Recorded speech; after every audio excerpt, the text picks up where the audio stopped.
Hey everybody, welcome back to another episode of Rum and Cinema. Today we're going to talk about Spider-Man Into the Spider-Verse, now playing in theaters near you. You can find us at youtube.com/@rumandcinema. We're also on TikTok, and you can find our podcast anywhere you love podcasts. Make sure to subscribe to us and listen to all new episodes as they arrive. Nate and Jake are joining me today as always.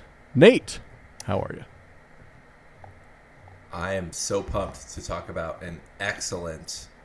Well, I guess it's not really a Marvel movie. It's really Sony Animation, so that's tough. You almost had it. But excellent movie. Definitely. Jake, how are you? I'm doing great, and speaking of you almost had it, you almost had the movie title. This is Across the Spider-Verse, not Into the Spider-Verse. You idiot. Moron. Apologize. So today, we're going to talk about Spider-Man Across the Spider-Verse in theaters now. We're also going to play a game where we talk about one-star movie reviews. And, of course, give you a recommendation at the end, like we always do. The very end. The last thing we do, just like every episode. Like after the game, after everything else. Every episode we've ever done. So, Spider-Man Across the Spider-Verse. Let's open up with Spider-Gwen is our introduction to this movie, which is fun. And we get to see her fight the Vulture, which was a cool choice. And I loved, right away, the animation style got me. I love the Renaissance style and the like Leonardo da Vinci type drawings and stuff, and all the weapons match the era. That was really cool. And he was going through an art museum, like immediately just like sucked into the movie. I really liked it. What'd you guys think? Yeah, this isn't a real critique. This is just like something that I thought was odd, but like, so literally in that first scene, you know, the way he's animated, and Gwen calls him out. She's like, "What are you supposed to, from some sort of Da Vinci dimension?" And he says yes, and I'm like, how would he know what that even means? To him, that's just his dimension, and he wouldn't understand her reference. But doesn't he know Da Vinci? Isn't that the whole like concept? But the universe thing, he'd be like, "What am I doing?" He'd be confused. But if you're lost, like, you know where you're from. If some cartoon popped in and we're just like, "Oh, you're from," well, this isn't great. As soon as I say it, because now we watch these movies, you're gonna be like, "Yeah." But if you got transported into a dimension that was like medieval age, and you're just like, "Oh, this is some kind of medieval dimension," they'd be like, "What are you talking about?" I think it's just like people in the medieval dimension don't know that they're in a medieval dimension, because for them that's the norm. So they don't have the concept of what medieval means. So like you can't smell the shit on your knees kind of thing. You know what I mean? What? I don't think we needed an analogy, but it's an old Marilyn Manson lyric that probably isn't good to use anymore. Not because of the lyric, but because of Marilyn Manson being a shithead. But yeah, you can't. On his knees, too. You can't see the forest for the trees, and you can't smell your own shit on your knees, is the line. It's like that kind of thing. You know what I mean? If you're in it, you can't really notice it. Speaking of lyricists of a generation. I think my explanation, Jake, is that they're just playing very fast and loose. I thought you were going to say, because it was making me laugh while he was doing it, that, like, he's speaking Italian and, like, switching between Italian and English, and then occasionally he makes some.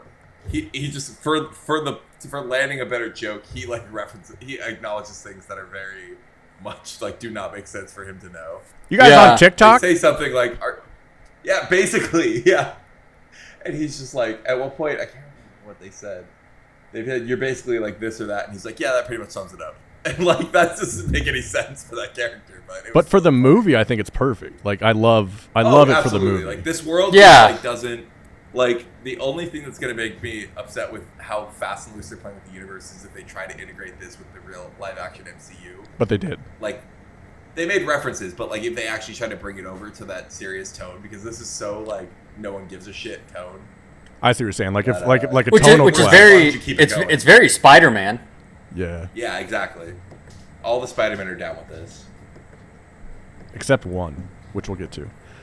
So Spider-Gwen's dad is a cop. Fucking ACAB. And she is best friends in this universe. So she's the Spider-Man in this universe, and she is best friends with Peter Parker, who in this universe turns into the Lizard, which I thought was a cool little thing. I don't know any Spider-Gwen comics, so I don't know if that's like normal. That's like the normal canon from the comic books. Nice. So Spider-Gwen or Peter Parker turns into the Lizard. Lizard attacks a bully at school. Spider-Gwen's there to save the kid, but in the meantime, Peter Parker gets crushed by a bunch of stuff and dies. So the dad blames Spider-Gwen for it and wants to find Spider-Gwen, not knowing it's his daughter and not knowing like what actually happened. Classic cop. Is Coming down hard on Gwen's dad. just cops, you know. I know. I fully support it. Blue lives. And Black suspect seen leaving. Let's wait till he gets a load of miles. Oh, he's fucked. So Spider-Gwen's dad wants to find Spider-Gwen. That's kind of the conceit of that part of the story. And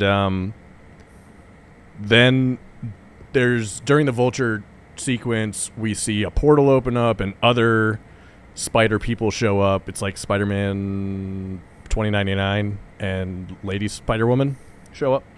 Just Spider-Woman. Yeah, I was going to say Lady Spider, but wasn't quite it. And they are the keepers of the spider multiverse, which is an interesting thing to note, that it's not just the multiverse. They're the keepers of the spider multiverse. So there's like this intertwined web, if you will, of Spider-Men across the world. I am currently camera switching to both of you for that one. And and the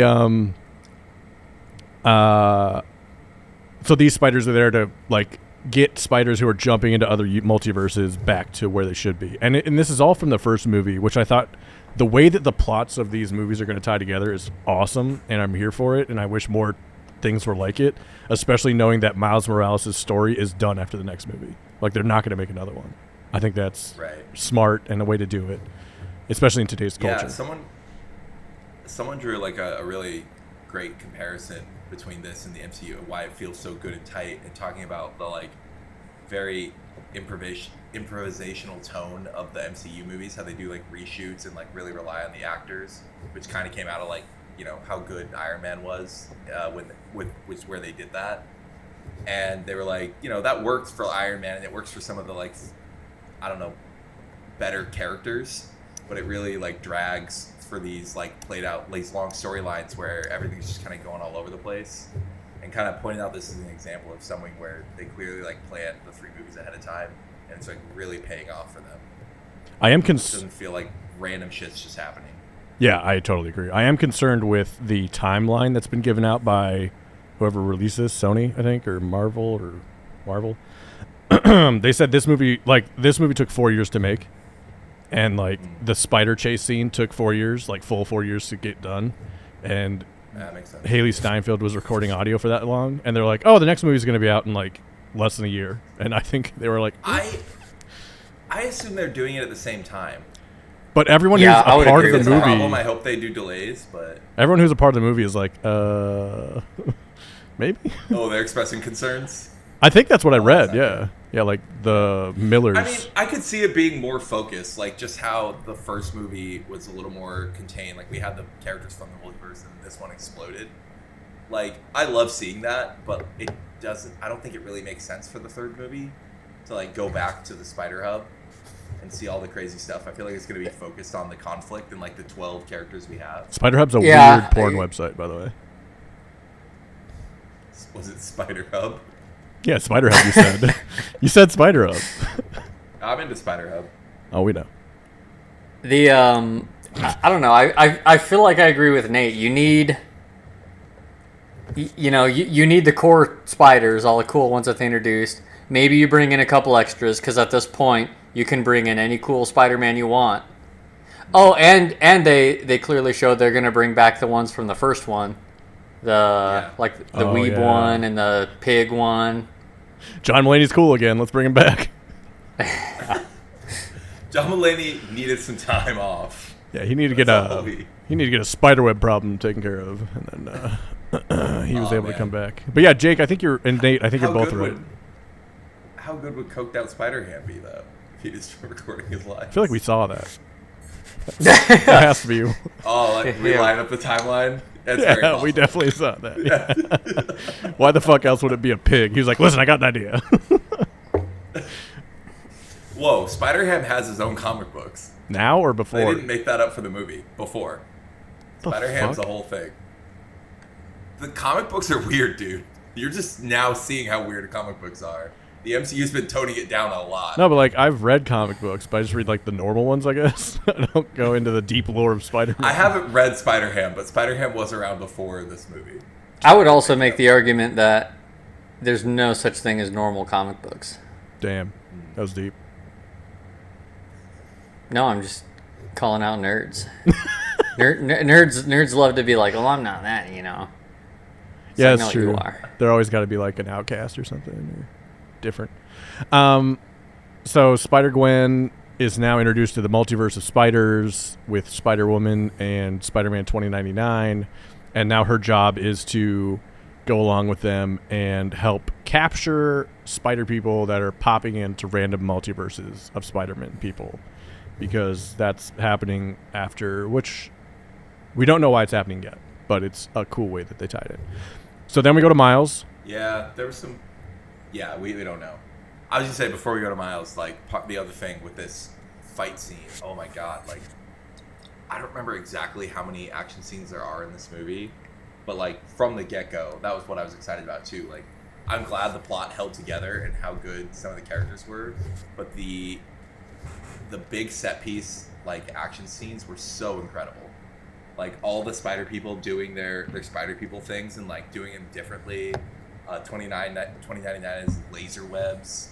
Yeah, that was really interesting. Just seeing spider people like do things together is really fun. Yeah, they were all unique, and yet they were also all spider people. Like, Yeah, you and know, like with their spider sense, they like are like preternaturally good at working together. Oh shit, yeah. It's really fun to watch. And they were not all spider people. Yeah, spider T-Rex. That was fucking sick. Oh yeah, we were gonna get oh, there. I thought you were talking about Spider Horse. Oh yeah. Why does he wear a mask? Oh, don't forget Spider Cat. Oh yeah, You would. Well, why does he wear a mask? To hide his identity. So Miles, we're introduced to Miles back on Earth 6210 or whatever Earth he's on. And he's chasing a guy called Spot, who is kind of a buffoon trying to rob an ATM through some holes.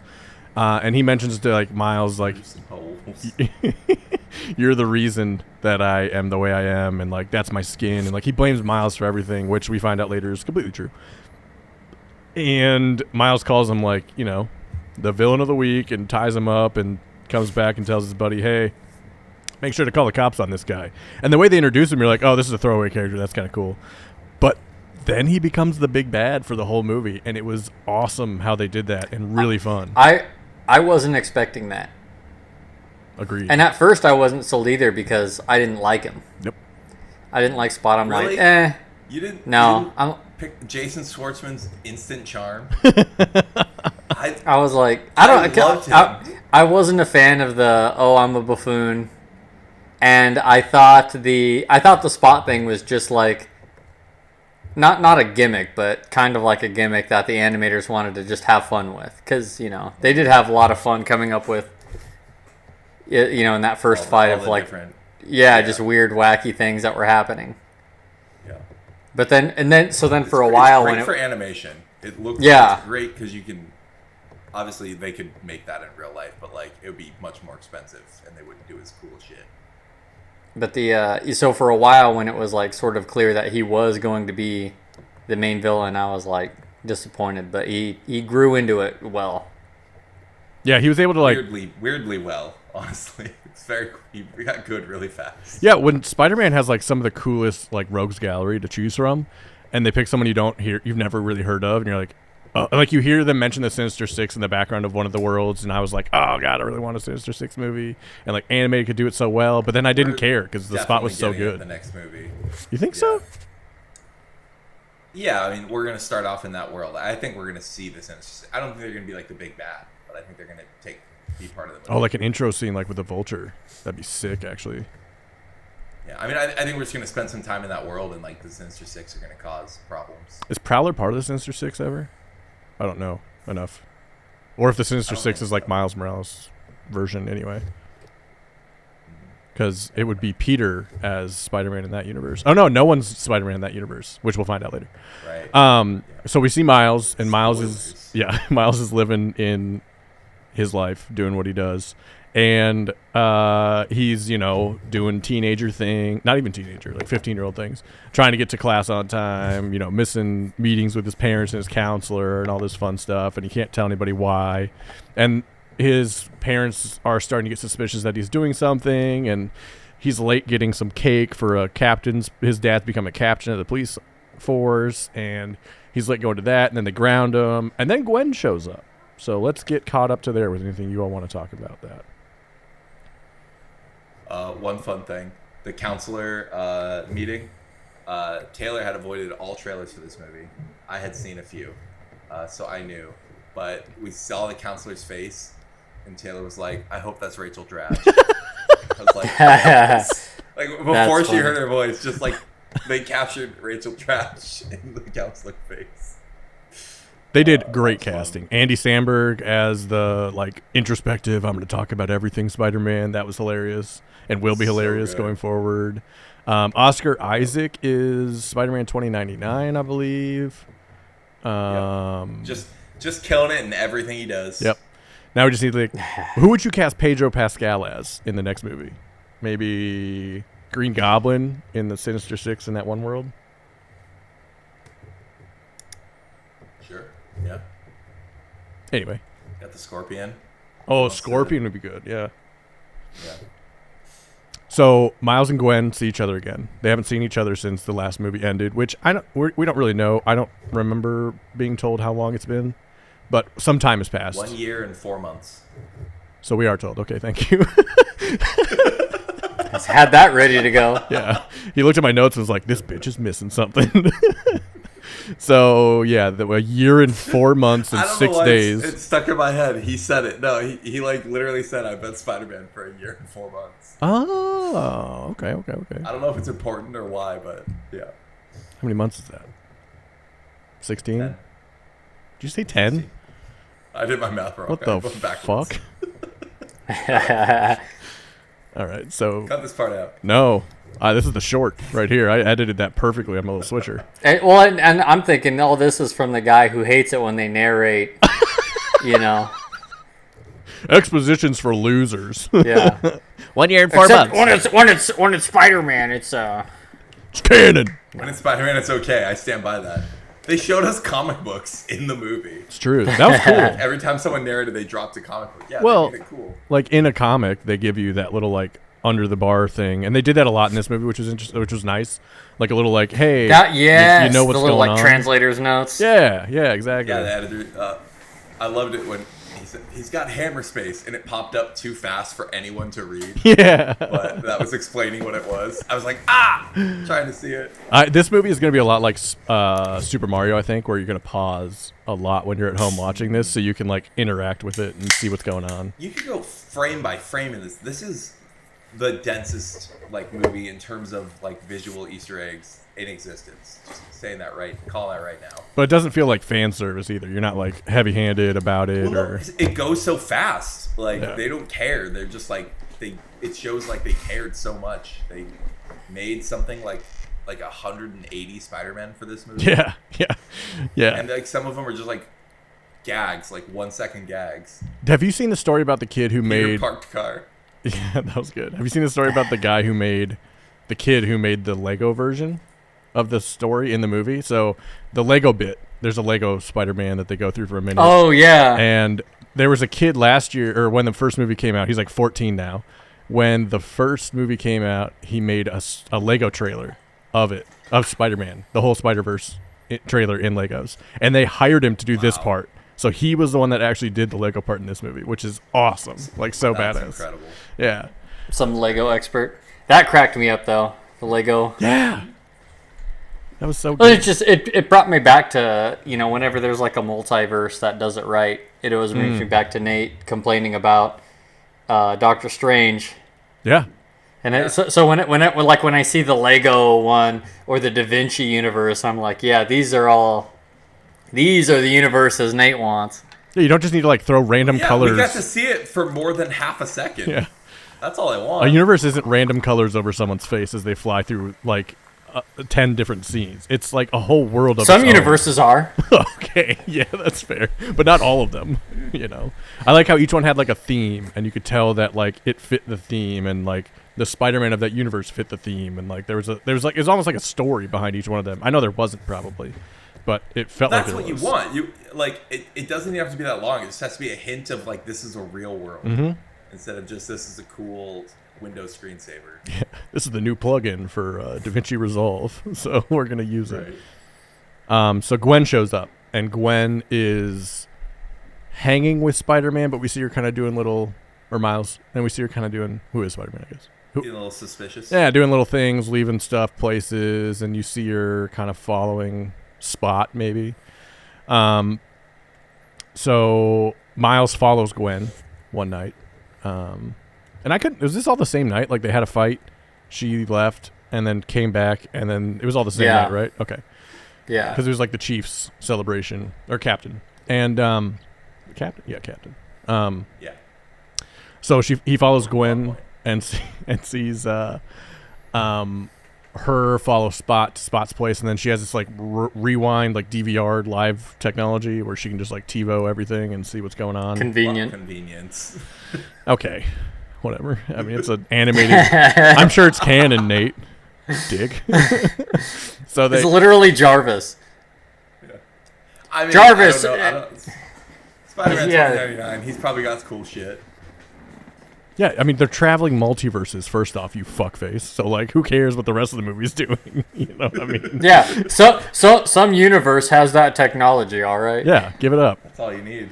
So they do the rewind TiVo thing, and they see that Spot had all this power from an explosion that Miles started. And Spider-Woman comes and, like, radios Gwen and is like, hey, you need to come back. Like, we got to go get this guy now. Are you taking care of it? And she's like, yeah, I got it. And then she said, did you see that guy? Or did you see him? And Miles knows, like, she's getting in trouble for seeing him. And, like, the other spider people don't really seem to like Miles. Like, the head of them don't really seem to like Miles. Yeah, I was definitely confused about that while the movie was going on. Yeah. Yeah, they had a couple of hints for things that, like, okay, Miles is clearly was not invited for a reason, and Gwen's really awkward about it and tries to tell Miles, okay, well, it's not like this whole big thing. It's this very niche, elite kind of thing. And it quickly unravels. So, yes. So, Miles follows Spider-Gwen, and they go to Mumbaton. Is this the next place they go? Moonbatten, yeah. So it's Manhattan, but Mumbai. And it's awesome. The music they chose is awesome. The visuals are fantastic. Everything about it. Yeah, you really got it. Yeah, that was probably the coolest setting, I think. And today it was best Spider-Man. I'm calling it. Today it was announced he will be an unlockable skin in the next Spider-Man game on PS5, which is cool and makes complete sense. So they go to Mumbatten and they chase Spot, and Spot's taking them all through the city, and then Spot sets up the classic, are you going to save these people, or are you going to save this person dilemma? So the Mumbatten Spider-Man is holding a bus with his Gwen in it, and they see a captain trying to save a child with a falling bricks or building, and Gwen gets a notification that says, like, a canon moment is about to happen, which Marvel, like, I don't know, most like story fans know is like a canon moment is like something that's supposed to happen in this universe. Like, it's canon to Spider-Man, like we've talked about in this podcast already. And she tries to stop Miles from going to save the chief, the captain, and the kid. And we think it's because it's dangerous, because like she doesn't want Miles to get hurt. Like in the story, that still makes sense. And he goes and does it, and then the world starts falling apart under them, and all the other spiders show up and try to like save the world. And that's when Gwen and Spider-Man and just those two get called back to HQ to go hang out with all the spiders.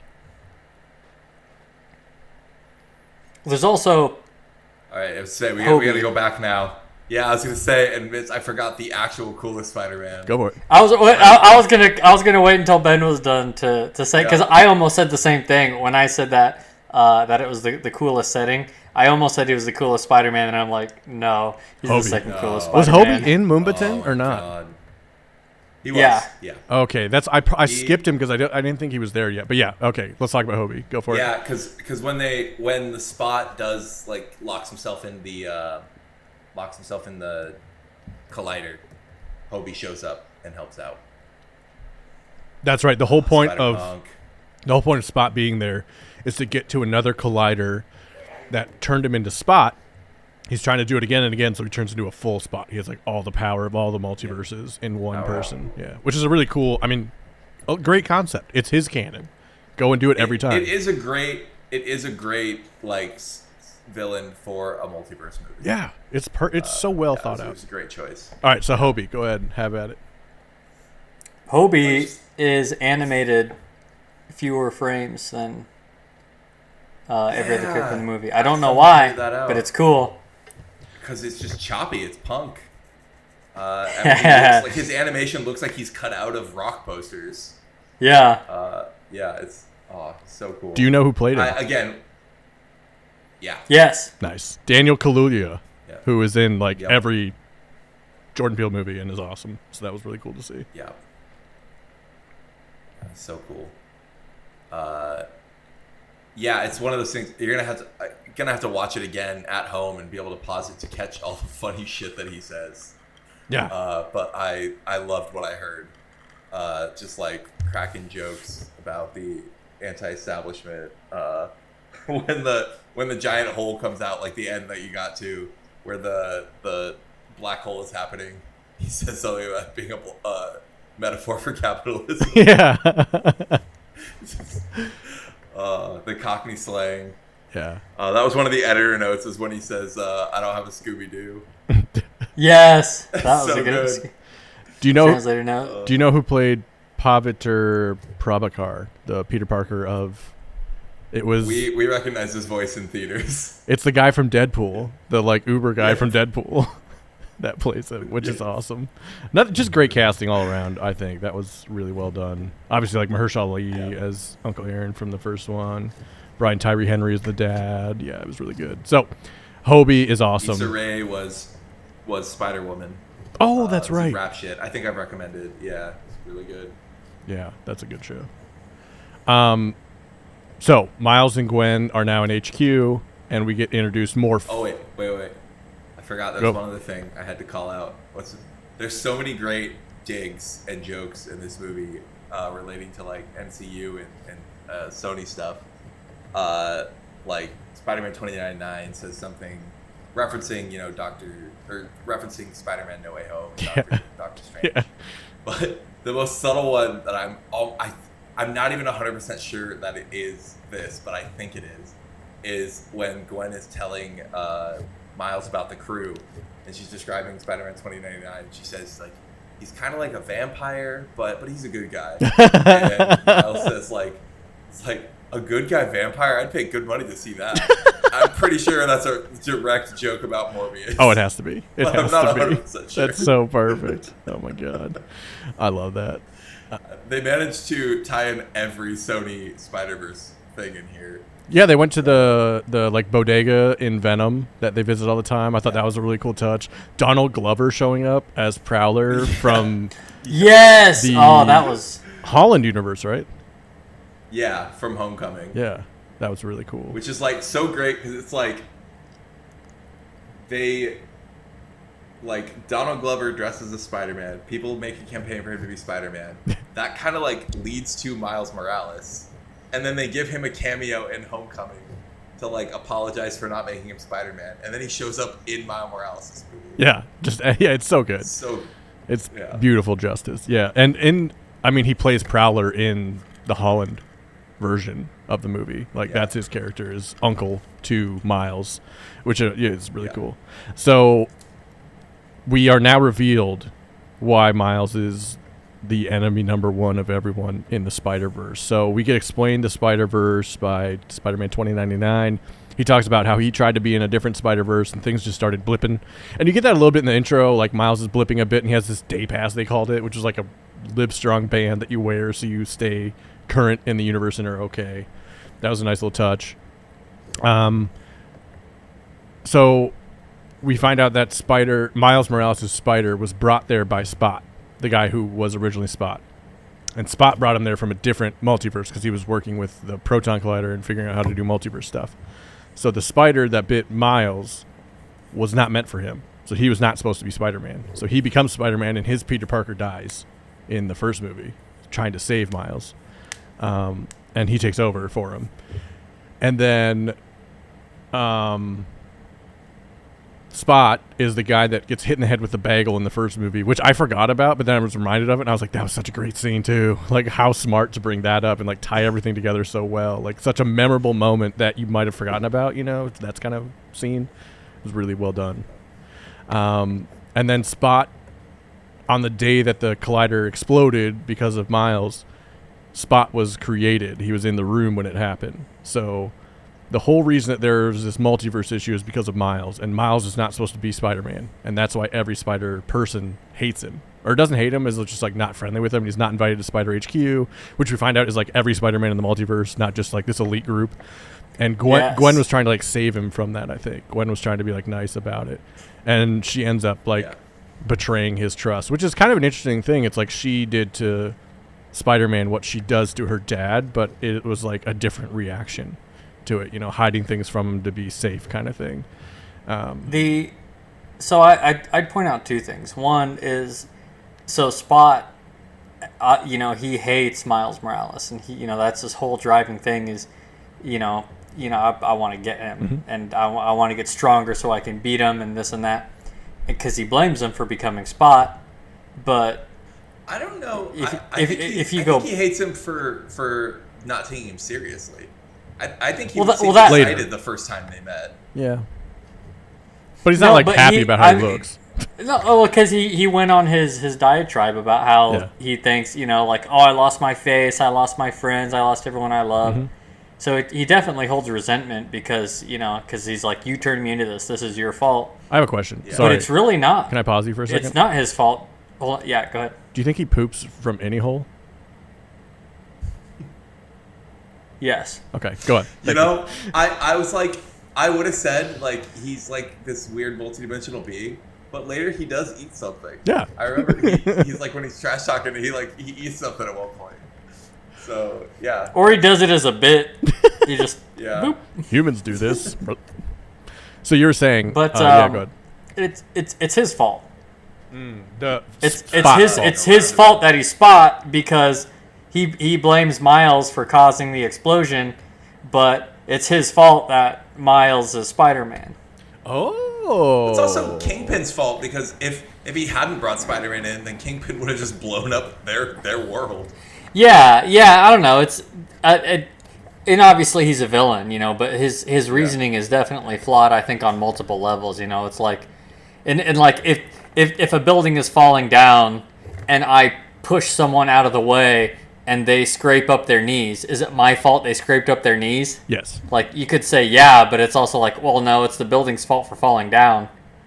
Well, okay. It's kind of that. It's kind of that thing buildings. to me. To go back to Nate's point, Kingpin would not have succeeded if Peter Parker was the only Spider-Man in the universe, I think. Because Spider-Man would have stopped him.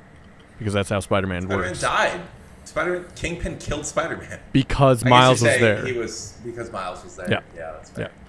But I get your point. Like, your point is valid. Like, yeah, that's you could go all the way back to like Miles' parents when they had sex that one day 15 years ago, 16 years ago. That's when. But yeah, I think immediately it's your parents' fault that I'm on this podcast. Yeah, I do blame them. It is. They listen, so they're gonna enjoy that. So Spider-Gwen and Miles are hanging out in the HQ. Miles is getting yelled at, and then the truth is revealed about canon moments. Canon moments have to happen to every Spider-Man. They make everybody go together. And when Miles stopped the canon moment of Moombaton's, I just love Moombaton instead, because that sounds like Moombatan, the like music style. It's No, way better. I think you're wrong, and you're just blatantly sticking to it. You're just having trouble. Moombahton it's a music genre. Like Dylan Francis does Moombahton music. You could be lying, and I'd have no idea. We wouldn't know. Yeah, well, I'm going to show you after the podcast, obviously. But so Moombahton. Call it Moombahton music. God damn it! No, there's an H in it in the one on actual like music. Anyway, Moombahton, Spider-Man. So basically, what happens with Spider-Man is like someone close to you dies, like Uncle Ben moment, and then or like something bad happens to a family member because you didn't stop somebody that you should have. Like that Uncle Ben and letting the bad guy go away and then he kills your uncle, that kind of thing. And a captain of police close to you or close to someone close to you is supposed to die and you're supposed to lose Gwen eventually is like what happens to all of them. And Miles Morales stopped the Moombahton Spider-Man from having that moment of the captain dying because he was trying to save that child. So they're pissed at him for that too, and he breaks the canon. And Miles Morales thinks about it and he goes, my dad just became captain. I need to go save him. And that's when they lock him up. Spider-Man 29 locks him up. And the other Spider-Mans start to be like, whoa, what's going on here? Some of them do. Gwen and the original, like, schlubby Peter Parker from the last movie are like, come on, bro. Take a break. Take a break here. And then Miles has to break out and go save his dad. And that's where the movie should have ended, but we go for another hour, so we'll keep talking. But catch us up on what happened for in between where we just talked about. All right. In between where we just talked about is mostly just seeing all of the different Spider-Men. Which is cool. Which is great. Yeah. But it's tough on a hard podcast. It's going to be hard to, like, recap them all. Yeah, well, there's some fun in there. Yeah. One thing. I didn't immediately realize that was Andy Samberg because I thought it was Nicolas Cage. Yes, same. I think I told Taylor, I was like, that's either Andy Samberg or Andy Samberg doing his Nicolas Cage. And then Web Slinger, which is the Western Spider-Man, I also thought that was Nicolas Cage or Andy Samberg doing Nicolas Cage, and I was like, it's only one of those two, and I don't know which one it is. Did you ever look? Which then it turns out is Taron Killian? Taron Killam. The SNL guy, who I still hold was doing a Nicolas Cage to be for Web Slinger, but I just heard a lot of Nicolas Cage. I was looking for him, but it turns out he wasn't any of them. I liked it. He's one of them. Yeah, he's just not in this movie by nature of the multiverse. Yeah, he was too busy making Renfield or something during this time. Yeah, what else? Oh, so many good. I wasn't even mad. I think I don't know if we talked about it, but like the only, because I was so pumped for this movie, the only thing that made me nervous was the scene they showed in the trailer where he's like, "Get Peter Parker," and they all do the pointing joke. That was so funny though. Oh, don't do that. It's so funny. It was worth it. Yeah, it passed in this movie. Like they pulled it off. You're so into the movie by that point that it worked. Like they could have done no wrong at that point. I knew it was coming, and I was still okay with it. I think the only reason I'm upset is because they put it in the trailer. Yeah, I agree. Yeah. It would have like if it had just been in the movie and I wouldn't have known it was coming, it would have been hilarious. True. I think I didn't remember it in the trailer, so I genuinely laughed really hard when I saw it. One thing that they also showed that they had was a device. Oh, first of all, there's a spider person that's like was an avatar. That it was like a technical genius. Definitely crushing on Miles a bit. Yeah. But and then living in an abusive household. Yes. Yeah, that was kind of, they sort of implied that and then kept going, and I was like, all right. But then they have this device that, because their whole mission is to capture mostly villains that, get in the wrong universe and send them home. And they have this device that scans your DNA to figure out which universe you belong in and then sends you home. Again, just one of those convenient, we need this for the story. Probably canon. We have the technology. Spider tech. Yeah, he has Bruce Wayne level money and technology. Who is... Also, the Spider Hub, Rick and Morty did it first. Damn. Oh, shit. I mean, arguably the comics did it first. Damn.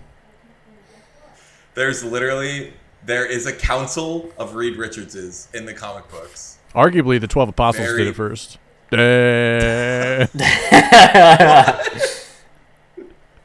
OG. Like, there's actually like a Rick and Morty-esque like council of Reed Richards with a citadel in the comic books, where there's like all kinds of Reed Richardses. But it's way more boring. Okay, and where's the good Fantastic Four in cinema? Nowhere. I'm with you on that. I'm 100% with you. I couldn't think of a more This boring movie person to be actually surrounded makes me- by hundreds of than Reed Richards. This movie actually makes me hope like the next, which it's not obviously going to be, but like that I bet the first really good Fantastic Four will be animated. 100%. I would love an animated Fantastic Four movie in the MCU, because that's how you do this intergalactic shit. I agree. I like that idea. So we find out all this stuff about HQ, and Miles breaks out and finds a way to get to his universe again. Okay, we just skipped over like the best fight scene for like 20 minutes. But Who's we? Yeah.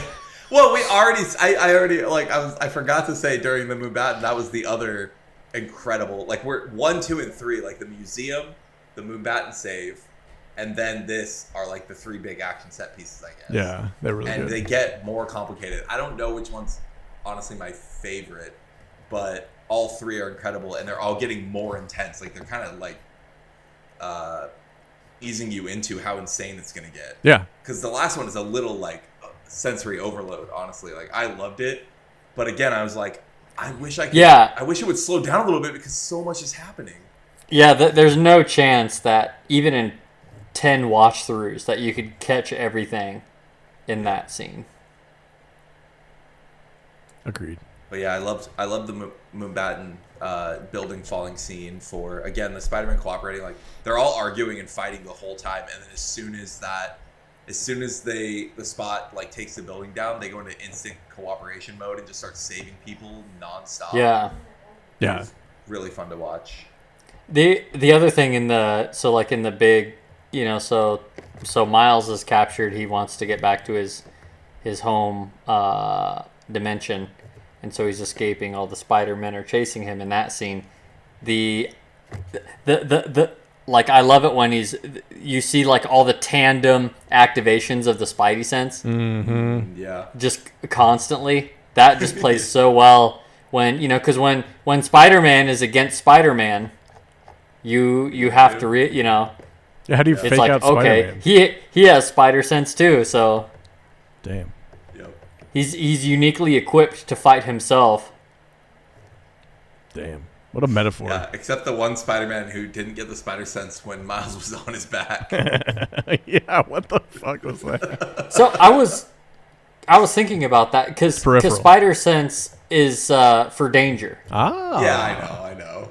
So Unknown danger. It's not unknown. Well, At the time, it was unknown. Like when he was on his back, he didn't know that Miles Morales was escaping. So at the time, it was not danger to him. but it wasn't danger. Miles Morales meant him no harm. But it was danger if he knew he was looking for Miles Morales and someone, like if you know someone's escaped in a building that you're in and someone jumps on your back, that's danger. Even if you, if you don't know who it is. See, So I think if you're Spider-Man and you're looking for a criminal and the criminal's trying to get away, I don't think you would get Spidey sense because the criminal's posing no threat to you. But he was a criminal already. So wouldn't you get the Spidey sense while the crime is happening? And then you could like, I don't know, is there like a Spidey scent trail or something? Saying if I like robbed a bank and I'm running away from Spider-Man, Spider-Man can't track me by Spidey sense because I'm not trying to hurt him. Spidey sense is for like physical threats.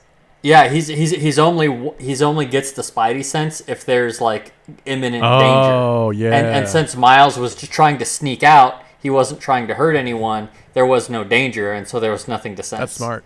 You're a smart guy. That's why you're here. I like that. 0-3 in the last 3 movie games, but that's more luck than anything. 0-3. I swear it's worse than that. I was 0 several. Hasn't won a game this year, and this has been our best year. Wait, no, you have. You definitely have. You absolutely I've won a game this year. Yeah. People comment last time Jake won a game. Damn. This guy's learning the YouTube algorithm. Let's go. Yeah. So if you can remember. So Miles Morales is escaping from all the other Spider-Man. There's a really cool moment on like this rocket ship going up into the universe, and they fight Spider-Man 2099 and Definitely him. a tram. Whatever, Nate. It's going up. Who cares? No, I'm not. It's a space elevator. Yeah. It's a space elevator at best. Okay, it's Willy Wonka and the Chocolate Factory's elevator. Fucking move on. It doesn't matter what it is. What I want to know is what that train is doing in the Spider-Man. I feel like probably like in the comics, if you read those comics, you know what it is. But like, I want to know what's going on there. They're just taking a train straight up from the planet. Who's the Spider-Man of that universe? Do we know? I think it's 2099, isn't it? That makes sense. Okay. And then they just built the hub in the empty shell of a universe. Oh, right, because everything went to shit. Yeah, okay, that makes sense. Okay. Is that, or was it not? It's just back to his home universe. I think he just caused like an incursion and then came back. Oh, yeah, that's right. I think that's his home world. Yeah, I think you're right. Because he went to a world where he died and tried to live in his place, and then it blew up. That's the world. That's the universe that got wiped. Yeah. Because there are people there. It's not all spider people in that universe. Oh, like yeah. when he breaks out and he's like the cars, there are people in those cars. That's true. You think that's the safest universe? The one with the spider hub? Yeah. Yeah, probably until that day. Yeah. Like, criminals are terrified. Like, a criminal pulls out a gun in the bank 30 miles away, and like 40 Spider-Man just appear. No, they wouldn't appear because it's not danger to him, you assholes. Danger. It's danger. It can be other people. Okay, so if Miles Morales is the bad guy and they're worried about him being armed and dangerous and there's an alert going off, why would you not have the... I'm saying, like... He's not trying to hurt because he's not armed and dangerous. But if you're told he is... to escape. But if you're told he is... and an alarm's going off. Spider sense is a deeper level than that. You're not thinking about Spidey sense. You're thinking about Spidey white fright. No. Okay. Spider-Man can respond. As soon as Miles lands. You're saying action. So you're saying like in the heart of every Spider-Man, the reason that the spider sense didn't go off is because they knew Miles Morales was not doing something bad, even though it's gonna break apart the Spider-Verse and ruin everything for everybody. Well, we don't know that it's going to do that necessarily. Yeah. But do you think people who purely Miguel's? But do you think people who follow him think that that's true? I don't think it matters if the spider people think there's danger or not. I think the spider sense is just tuned to, is there actual imminent physical danger? So then every Spider-Man on that universe should go and be like, I didn't get a spider sense while I was fighting Miles. From Miles. Isn't he good? Maybe we should just let him do this, and then the whole thing should be over? Well, I think that they're just having this is my honest, serious answer. It's a differing of philosophy about whether they have to send everyone back to their universe of origin. Like, that's what they're there for. That's their mission. And the Spider-Man there have bought into it. That doesn't mean that they all know that it's, like, danger. They're like, our job is to put people back into their respective universes. Actually, yeah, I think I would agree with that. From my viewing of the movie, I would say, even though there's hundreds, thousands of Spider-Men there, most of them probably don't know about the whole core events thing. Also, like Miles going back to his universe, he wants to disrupt a core event for himself, which is risky, but it's not like causing an incursion like Miguel did. No, I think he said it would, didn't he? Like, that's the whole universe fell apart. Up enough canon events, but like, yeah, he's quite sure it would. Happened. Yeah, we saw Moobiton fall apart because a core event was skipped. So like, Miles already knows. That's fair. Like, what could happen. Yeah. But also later, Gwen skips a core event. It hasn't happened yet in our discussion, but Gwen skips a core event and nothing happens. True. We don't know yet. I put money on him. Yeah, I put money on him going down next movie. Like walking out of the fucking apartment and air conditioning is going to fall on him or something.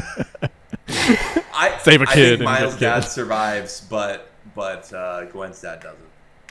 I don't think Gwen will either. Gwen's live a hard life in the Spider-Verse. I think Gwen and Gwen's dad will both die at the same time. Ooh, I don't think Gwen's dying. This movie's still PG. Come on. But it's ending the Miles universe. Like, that'd be an interesting way to do it. Miles has to live every incursion. He has to lose. That's the captain he loses, is Gwen's dad. that would work. Captain Stacy is usually Gwen's dad. He could lose a different Gwen's dad. Yeah. That's fine. Okay.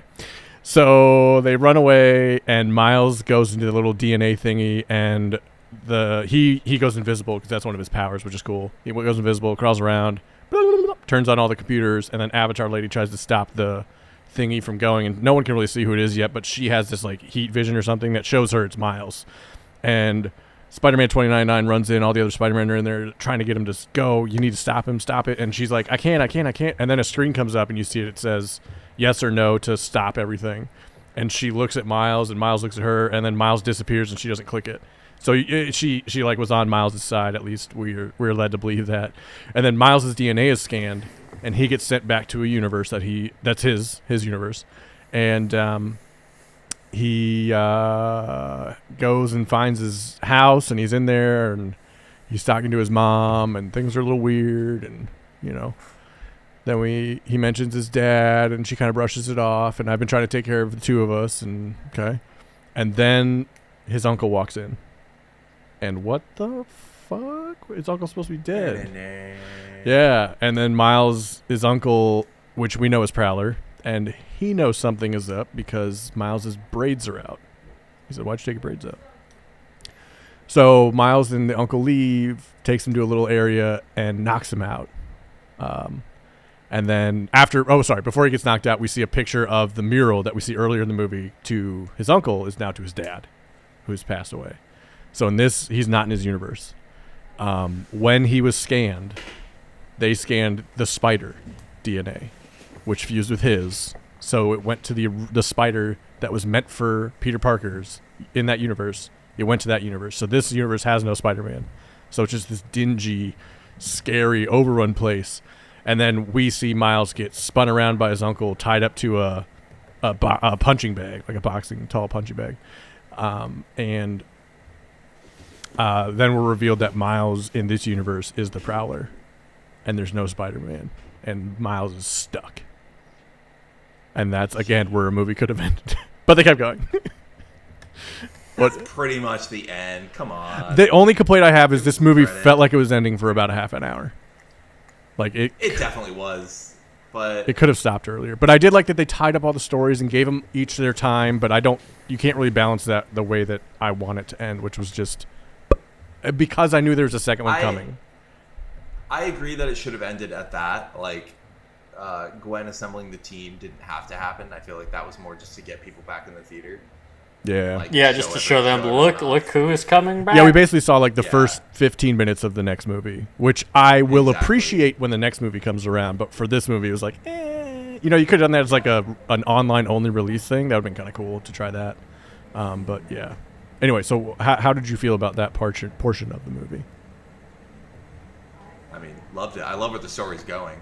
Yes. I'm very interested in like how the two Miles are going to interact. Because like I think that's gonna twist on like what we would expect. Like I think they're gonna end up working together in some way. That I agree with. I think the uncle might be the Universe 42 uncle is gonna be an adversary. Yeah. But he's gonna convince Miles to his side. I agree. And the Sinister Six, hopefully. I think we'll definitely see them, and I hope they look really different from the Sinister Six villains we got in the first movie. There's like so we've had a couple variations on Doc Ock. We've had a couple variations on the Scorpion. I hope we get like a new set. Yeah, like Rhino. Sinister Six are fun to play with. Like who would be good in a animated movie? Like Mysterio would be really good in animated, even though we've seen him recently. Rhino would be really good in animated.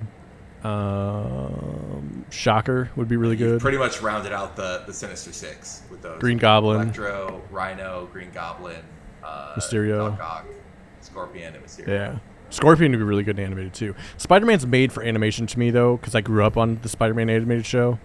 Like Batman, there was at least like the Batman movies in the 80s, so you can see a live action Batman. Superman, same thing. But like Spider-Man to me always felt animated, and because of that, I don't think that's making this movie better for me, but I like what they can do with it, and it feels more fun and like what I expect from Spider-Man. I think it is. Like, I'm not gonna hate on the like original Spider-Man movie. They did some really cool like web slinging, but like Spider-Man fights are so much better in animation. Oh yeah, because it's impossible to do them otherwise. I feel like without money or bones breaking.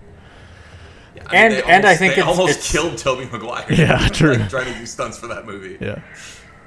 I think it's also harder to do a live action movie and do the you know how Spider-Man's always like witty and joking and all this stuff. Mm-hmm. I think if you do that in a live action superhero movie, you kind of roll your eyes. Yeah.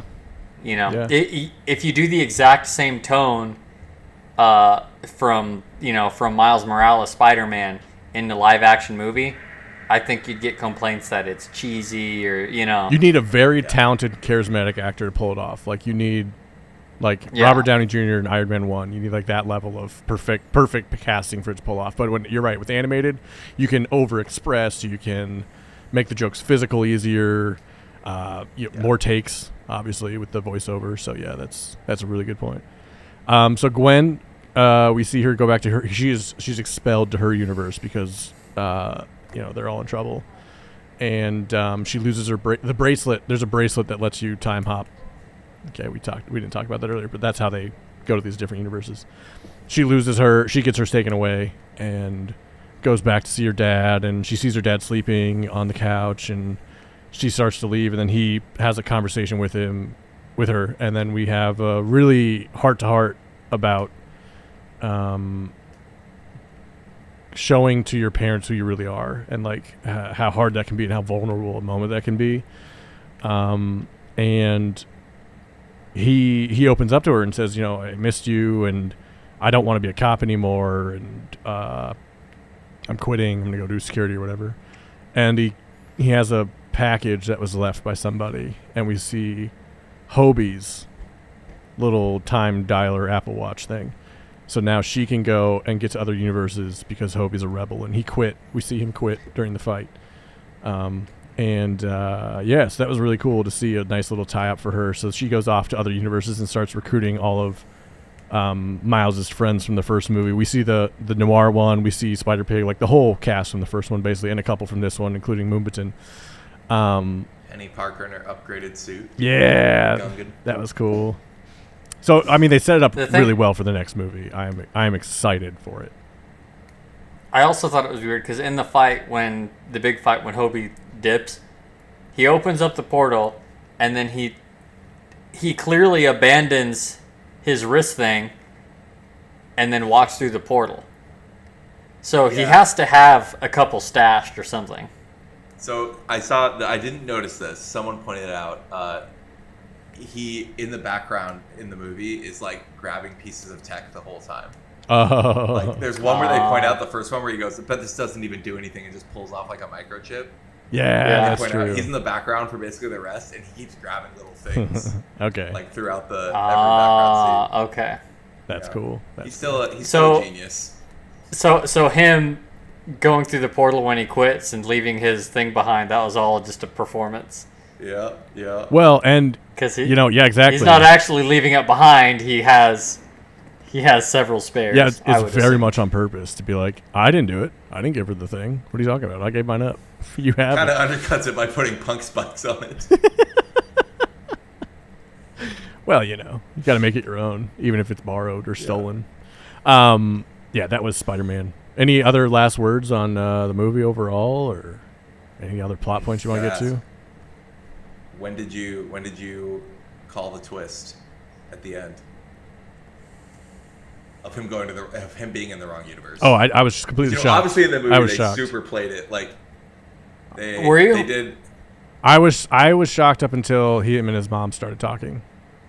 That's when I started to figure it out. Was when they told me it, basically. Yeah, I didn't catch it. I would not have caught it earlier than that. How early was it for you? Oh no! When they introduced the DNA scanning machine, I leaned over to Taylor and I said he's going to end up in the wrong universe at the end. Damn, you guys are good. I thought that too. No, I didn't think that at all. That was good. They were really obviously in retrospect, but they were making it clear that the 42 spider. They kept showing that. And, yeah. But I did love, like, I love when they do that in movies, when they showed, like, Gwen and Miguel and Spider-Woman, like, closing in on his apartment from the outside, and so you don't know, if you don't see it coming. They play it like, that's always fun. Yeah, and then I like when they do that. Yeah, and then Spider-Gwen goes in, you're like, oh, there's nothing in there. Fuck. Like, she's in the wrong one. Yeah, that's really cool. I like that. Would you recommend this movie to people? 100%. Hell yeah. Best movie I've seen so far this year. Best multiverse movie this year. Best multiverse movie other than Everything Everywhere All at Once all time, probably. Yeah. Oh, absolutely. It's a tight competition. I still like Everything Everywhere better, but it's tight. Oh, I think I did not see this, but apparently there is a movie theater in the background of this movie that says something like "all the stuff, all the time." All the places or something like that. They funny. Very much are paying their dues. Hell yeah. So, what would you drink with this movie? I had Capri Sun because I felt like a kid again, and that was awesome. I really enjoyed it. Ooh. Some Sunny D. Bruh. Oh, the Sunny D seltzer that's out now. No. Yeah. Is that a thing? Yeah, it's supposed to be pretty good. Following on Snap. No, he just comes into I was on the edge of my seat. Yeah, that was good stuff. Yeah, one of our friends tried it and really liked it. Said it was good. So, yeah, that's what I put. That's my pick. Chai is like, oh yeah, that's it. Ooh. Damn, it's chai. Should I put chai tea? That was funny. To be a dick. Chai tea. Yeah. See if people get it. So rude. Chai. That was a funny little bit too, because you had the Miles bit where he's ranting about ATM machine. Yeah. And then it's like, oh yeah, you're also Peter Parker. Yeah, that's so good. You're so right. It's like a mirroring moment for those two. That was perfect. Damn, good point. Yep. I love that. Well, that was our review of Spider-Man Into the Spider-Verse. You should go see it. It's incredible. And we had a great time. Now we're going to play a game. What?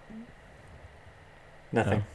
The game we're playing today is 1-star movie reviews. I read a movie review that has 1 star, and you all have to guess what movie I'm talking about. So the way this works, I'm going to read a movie review. Both of you get 1 guess while the movie review is being read. I stop as soon as you say your name to guess. If you get it wrong, the other person can finish the rest of the review and then guess at that point. If they get it wrong after that, then it's say your name again. Okay? 1-star movie reviews. Oh, I didn't edit this out. Shoot. I might read some. I usually edit out like obvious clues, like the name of the character, so I might just read the straight up character's name. Okay. Focus, Ben. The latest in this movie's attempt to cash in on all their old IPs instead of making something new and original has finally hit screens, and it's bad. A far cry from the bright, captivating colors of the original, this area is dark and muted. Have the animators even visited this area before, or are they just trying to hide imperfect CGI by tuning down the color and the brightness? Perhaps they should watch Avatar 2 to see how to do a live-action, amazing underwater world right. Me. Nate? The Little Mermaid. That is correct. Little Mermaid. 1 point for Nate. Let's finish it out. I was pretty sure I knew, but I wanted a little more time, and then I saw Jake's eyes light up. Because I was waiting, because I'm like, it's either Lion King or Little Mermaid, and I'm waiting to get the clue that tells me which. Yeah, I wasn't sure if I wanted to read underwater, but I already skipped like ocean and coral reef, so I was like, okay, we'll not skip that. The live action aspect actively hurts the film due to making the non-human characters unexpressive at best. Uncanny Valley at its worst. I haven't even seen this movie, and I agree with the review. When I saw Flounder, my heart dropped. It's bad. I hate this. The runtime is bloated, and although they have added some extra things in to fill the time, you kind of wish on the whole, that they didn't. The rap song is particularly awful and doesn't feel like it fits with the rest of the music in this film. White lady. Like many of that have gone before, there's no particular reason for this live-action remake to exist, except apart from the being the nostalgia bait, give it a miss and watch the original instead. It's cheaper to watch and a much better movie. That was our first 1-star review. Nate's up 1-0. Jake, how do you feel? What else is new? I'll give you a clue. I think.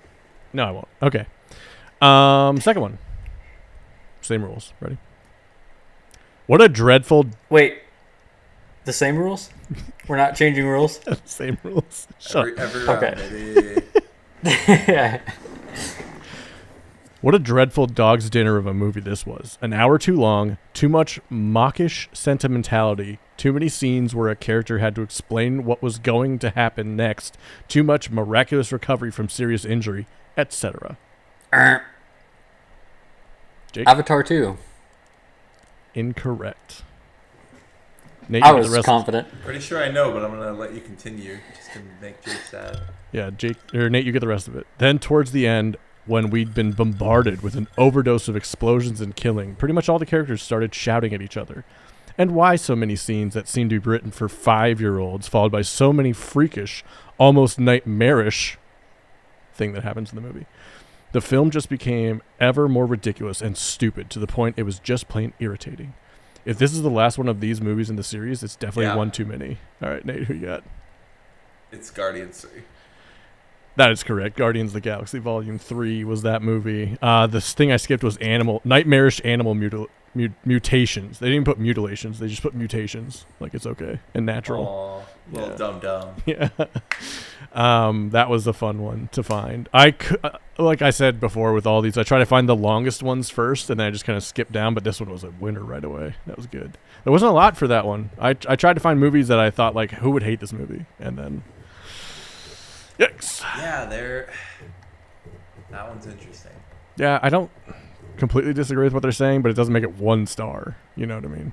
Like, it's a Marvel movie. What do you expect? No, it's... Yeah, were they upset at the... It sounds like they were upset at the violence. Yeah, why are these all explosions and killings happening? You're in a fucking superhero movie. What do you... Yeah. All right. And it's gorier a little bit. Only a little, though. Honestly, it's still pretty bloodless. Yeah, compared to like the Suicide Squad, like any other James Gunn movie recently. Like, okay. Yeah. For 2-0, Nate. For complete transparency, this next one is in all caps. Love it. Even the title was in all caps. It was great. This movie is awful, but as long as all these people on here are giving this movie 10 stars, the company will continue to put out terrible movies like this. All the voices used in this are terrible except for this person's character. But that's not enough to save this garbage. This movie is just a tribute to the thing that came before it and not much of a movie at all. Just a cash grabber. This company can put out anything now and people will go see it no matter how bad it is. And this company hasn't put out anything good since the very first Minions movie. This company doesn't feel the need to develop characters because they know everyone knows the characters from the canon. But that just proves even more that this movie is more like a tribute to the canon than a movie. And if it were making a tribute, they should have at least got the voices right. One character is awful, and so is this character, and this character. This character sounds okay, but even he isn't quite right either. That was tough to live edit, I'll tell you that. I fucking love that. It was impressive. It's very impressive. All right, so who's going to guess first? I got nothing, though. I'm so mad because of the Minions thing. Who made the Minions? I don't know. Did you think they're wrong? No, I literally remember recently us talking about this movie and me, because I've never seen the Minions movies, but then we were talking about movies that the studio made. Oh. All right. Do you want a clue? I have no guess, so yeah. All right, clue number 1. Oh, I forgot how this works. Hang on, I gotta look up real quick. I remember how it works. I don't buy that they're thinking of the right studio. They are. They're actually correct about that. Let's see. This movie came out this year. This movie came out this year. Wow. I don't know what they made, man. Oh, wait. I have an idea in my head, but I don't know the name of the movie.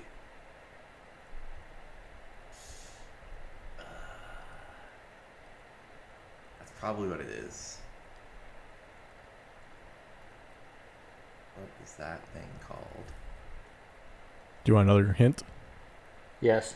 It's about Just a. keep them coming. It's about a plumber. Nate or Jake? The Mario movie. That is correct.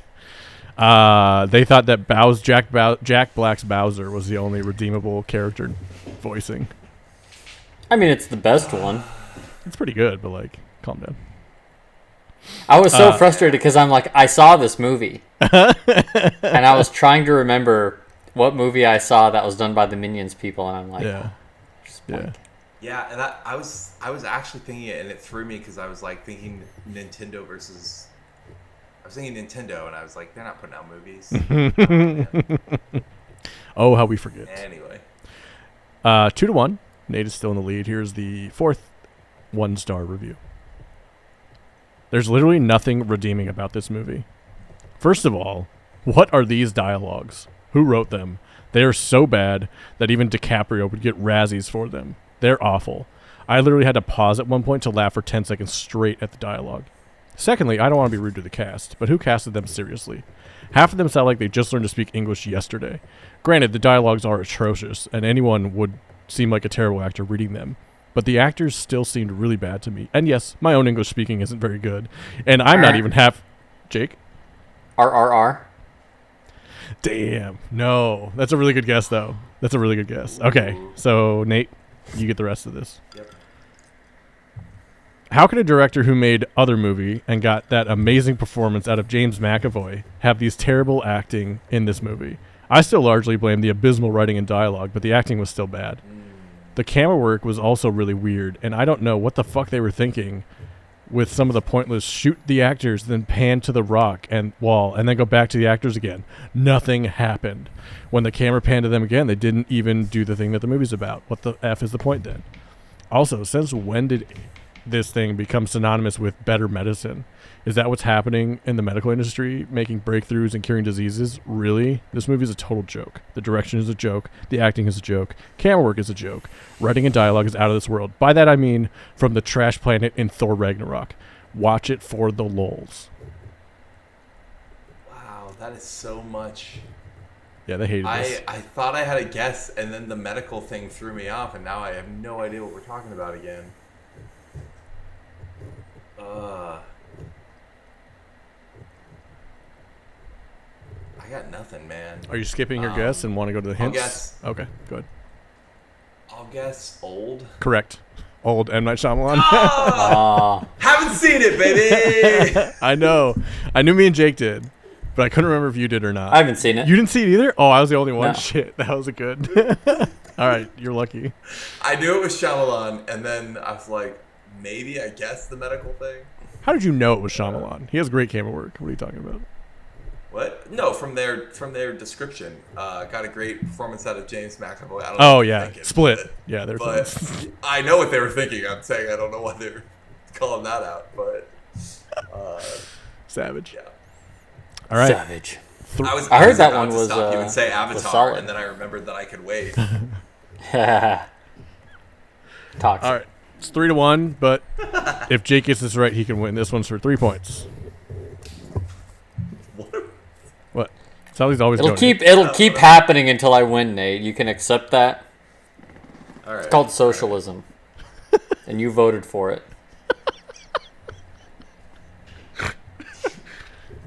I was super excited about this film, as I believe the director is one of the greatest directors of our time. Mother blew my mind, his best movie so far, and certainly one of the greatest misunderstood and most divisive films of recent years.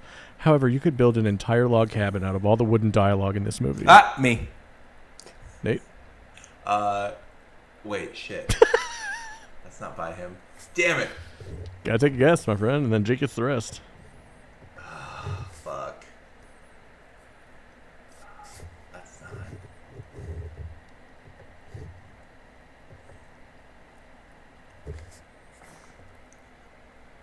I know it's wrong, so I'm trying to think of something else.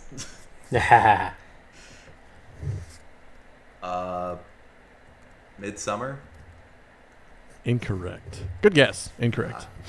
Midsommar. All right. I couldn't blame that only on the actors. There was some sloppy directing, and a screenplay too closely adapted from a stage play didn't help either. I'm not a big fan of this actor. I had absolutely no opinion about him before seeing this movie. Shit. I've never seen any of his previous films, or at least if I have, I don't recall. The director likes to create uncomfortable situations in his movies, so the subject matter and the characters didn't concern me. I was ready for it. What bothered me, though, was at no time did I ever care about any of these characters. Ultimately, there was no character arc, no redemption. The dramatic music swelled, then the film kind of just ended. Disappointing. Would not be strong enough to describe this movie. If the director's intention was to create another polarizing film, he certainly has achieved it there. Ratings seem either 10 out of 10 or 1 out of 10. Only in this case, I've ended up in the 1 out of 10 camp. I'm flabbergasted at the 10 out of 10 reviews, though. Did we all watch the same movie? Would that be The Whale? That is The Whale. Jake takes the win. 6-5, the comeback, or sorry, 4-5. Wait, 4-3? 4-3. Doesn't matter what the number is. What matters is the result. You won. Well done. Some would say fair and square. Built a log cabin, and I was like, I thought cabin in the woods, and as soon as I said it, I realized. No. I don't know that movie. I don't know Mother, but Yeah. I know that Shyamalan didn't do The Mother. Yeah, that's good. Yeah. That's good. So I was like, so it wasn't, because I thought the same thing. My first thought was Cabin in the Woods. Oh, And I'm no, like, you're that thinking was of a Knock Shyamalan. at the Cabin. Knock at the Cabin. I always call that Cabin in the Woods. Cabin in the Woods is the horror movie with Chris Hemsworth. That, like, isn't a horror movie. Yeah. So, yeah, Nate, Jake, It's a good movie. throw in the comments below. Give a big thumbs up for Jake for winning his True. first. And next week, Nate will probably get a helper. So that's our episode. You need it. I don't want to help her. Damn. All right, you heard it. Jake, no helper for him. It will still go to Jake. Lose though. 8 times in a row, and then we'll see. Jake still gets it then. Someone has to get it, so Jake gets it. What would you all recommend? Do you have any recommendations for what people should watch in between watching Spider-Verse and whatever we do next? Well, I just today watched Transformers: Rise of the Beasts. What'd you think? I mean, it's not my recommendation. Shit. It was fine. It was fine. It was, if you want to see robot fights, it did that pretty good. That's all I can say about it. Okay. Sometimes that's all you need. It looks cool. I just know it's not going to be good. Yeah, it's not a good film. It's cool to watch the robots fight. I wouldn't. It's not a film. It's a movie. You know, it's like no film class is going to show that. I don't. Well, maybe. God I don't know. damn. All right. Do you have? It does have recommendation? So the mother of the male character is the same voice as Miles Morales' mom. It's the same actress. That's sick. And it's like the exact same character too. It's funny. Nice. Was that enjoyable? I was like, oh, I know her voice, and then I was like, oh yeah, it's literally, because it's like the same exact, like, you know, Latina mother, you know, doing the. So it's the exact same thing. She's the same person in the Better movie. Yeah. That's where I remember her from. Well, and she's in Dexter. She's LaGuerta. Oh shit! You're right. Oh, okay. Yeah. Nice. I knew I recognized the voice. Yeah. We couldn't think of who it was. Do you have a recommendation or just the anti-recommendation of? Just it's not an anti-recommendation. Just know what you're It's a getting recommendation of, if you want to see robot fights, go see Transformers. If you don't care about robot fights for 2 hours, don't go see Transformers. I think that's an honest review. I like that. I appreciate that. Yeah. I would like to recommend Tim Robinson's I Think You Should Leave on Netflix. I've only watched the first 2 episodes. It's sketch comedy. It is some of the funniest stuff I've seen in a long time. It's like if Key and Peele was on Adult Swim, is how I would describe it. It's awesome stuff, and I enjoy it a lot. So, Tim Robinson, I Think You Should Leave on Netflix. Nate, how we looking? You saved me. I have no recommendation. I had no recommendation. I've been tired. I've just been watching like old sitcoms because I don't have the time, like the mental energy to watch anything else right now. Comfort. We're in comfort season for TV shows. That's perfect. Yeah. I've been rewatching. I'm further in Modern Family than I've ever been, and it's still good. Yeah, it's not a bad It's a show. good show. The character, I love it's Cam in that show is like one of my favorite sitcom characters Yeah. ever. It's a fun group. yeah. Modern Family. But a good one. you made me think. Okay. No, you made me think of with I Think You Should Leave. Also, one of my favorites is Auntie Donna's. Oh my God. Auntie Donna's Big Ol' House of Fun. Those Australian guys. Yeah. Yes. If you like I Think You Should Leave, Auntie Donna's is. Oh, I fucking love it.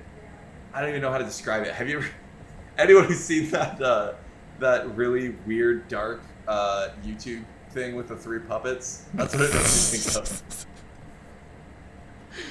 It's insane. Like I kind of want us 3 to watch. Like I think in the first episode, there's a sketch that literally is like bored into my brain. Hell yeah. That I'll never forget. But yeah, again, absurdist sketch comedy, just completely weird. We're big fans of it. Good stuff. We love it. Also on Netflix. Nice. Well, that's our episode. We hope you enjoyed it. As always, thanks for listening, and I'd like to thank Nate and Jake for joining me. If you are new here, you can follow us on Spotify, Apple Podcasts. If you follow us on Apple Podcasts, please leave us a review. And if you're watching, be sure to like and subscribe here on YouTube or follow us on TikTok, where we have some funny little shorts. Thanks, everybody. Enjoy your rum. Enjoy your cinema. We'll see you next time.